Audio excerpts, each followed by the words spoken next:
I asked Alexa today before I go on my walk to pick up garbage at Washington Park if these little toy buckets that I'm buying from Walmart.com are recyclable or not. These things are not very durable. They're not very high quality product, but they get the job done for having some fun in the summer sun. I think they cost 96 cents a piece. And the stickers, well, are 2 cents a piece. So if I put 2 stickers on each bucket, each of these buckets costs $1 American. Now, oh yeah, I don't want to put garbage in this bucket. That's a dumb idea because I want kids to play with this bucket. So I need to take my garbage sack here. Boom. So I'm going to have my garbage sack and my bucket. And I'm going to do a little bit of thinking as I walk to Washington Park. Chances are good the sticker picker might have come and taken the letter off the wall, taken that $2 bill out and ripped up the rest of it. I got a letter to my nephew Rowan ready to go. So hopefully he gets that next week and it finds him well. And he's an emotional little guy like Garrison is.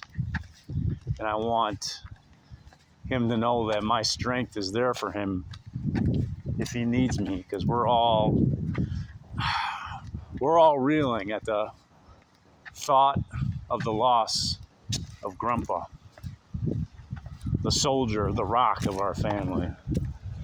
Earlier this week, I was driving Gabriel to the pool, and the wife of the Marine that lives on the corner up here was out in the middle of the street with a broom and a dustpan sweeping up broken glass on my street.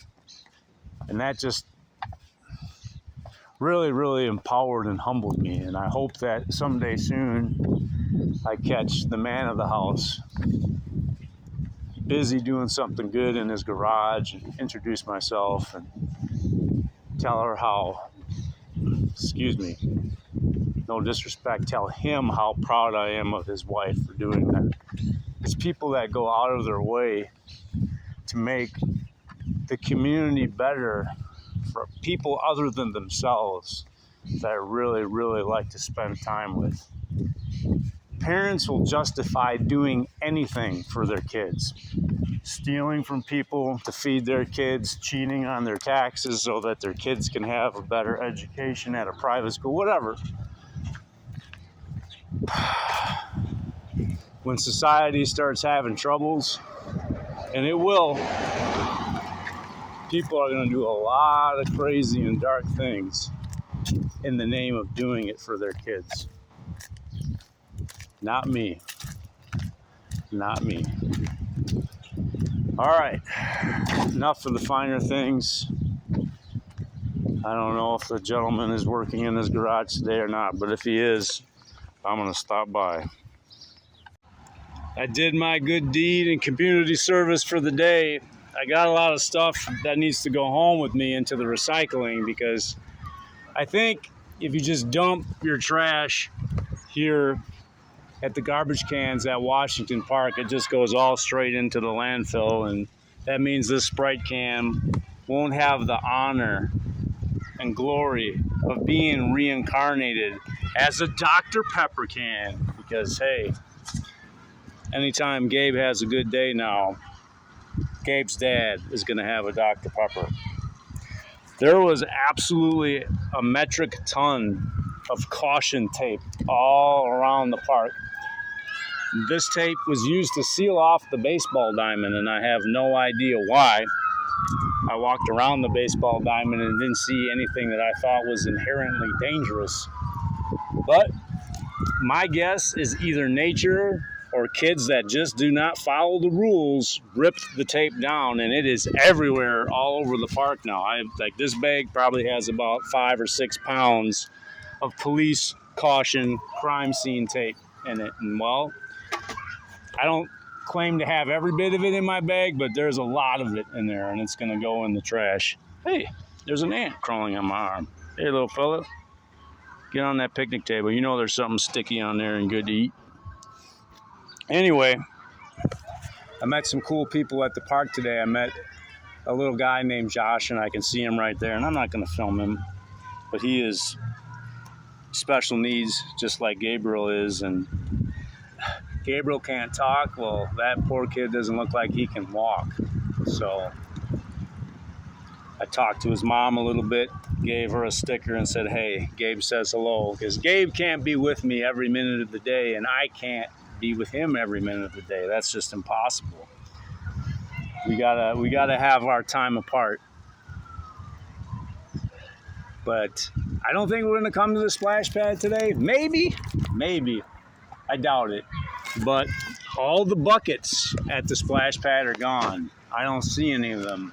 A lot of times they get broken and I pick up the pieces and make sure that no one steps on a sharp shard of green plastic. That would not feel good. So I don't plan on leaving a bucket here today, but I'll be back with my buckets and Gabriel when it's appropriate, and hopefully we can make some more memories together. I tried my best. I knocked twice on the door of my neighborhood Marine. He didn't answer, but he's got 2 surveillance cameras facing the front of the house. So I walked right into the view of those cameras and waved and said, if he's as perceptive as I know he is, he's knowing that I'm saying thank you. So I appreciate the fact that his family cleaned all the there's a ton of broken glass on my street. His family is responsible for taking it off the street and making the street safer for my car and everybody else's car. So thank you. The other strange thing that happened to me when I was walking to check on the status of the picker sticker letter. I was walking in the bike lane near the train tracks across the street from the sidewalk, and this gentleman came out, old guy. He's got a flag in his yard, sand in his, got some grit, he's got some steel in his spine. He wanted to know what I was up to. And I think he just wanted to do his part to make sure that the neighborhood is safe, you know, because I'm a strange guy walking around town in broad daylight wearing a stocking cap. That's not normal. I have a fanny pack. I could have anything in there. I got sidewalk chalk in there, I think. Yeah. There we go. Trying to make the world a better place with sidewalk chalk in my fanny pack. So the younger version of me would walk up to his door, knock on his door loudly, get his attention. That would put him in a kind of an interesting predicament, because I know for a fact 99.5% of the time when there's a big American flag flying over the house, chances are that gentleman is a veteran, served in the military. And I would say 95% of those people have a firearm in the house. So knocking on that door is that's a dodgy situation, because it's his word against mine and I'm on his property. So he could say whatever he wanted to. Officer, I was afraid for my life. I had to do what I had to do. Boom. That's the end of the story of Gabe's dad and Mrgrrr. So I'm not going to do that. It's not because I'm scared. Like, I do not fear that man at all. I respect him. And I want to show him that respect by saying, hey, thank you for coming out of your house and making sure everything is okay in our neighborhood. Those blackbirds in the trees protect their children fiercely. I want everybody in the world to know that in Neenah, there are good men. Good men. And good men do what they got to do to keep their families and the rest of the families in the city safe. When you do it for yourself, that's one thing. But when you do it for other people, that's a whole nother animal. One last thing. Somebody in town keeps peeling off the stickers here at my castle, where I have done at least 250,000 pull-ups in my life, and that's no joke. So I hope they stop, because there's not a whole lot of the instruction manuals left on Mrgrrr's castle. So I'm putting up my stickers where those stickers used to be, and I want everybody in the world to rip them off if it makes them feel better, because they have just as much right to rip off those stickers and crumple them as I do putting them up. And if the city ever says, hey, Gabe's dad, you shouldn't be doing that, I will answer for it. I will answer for it.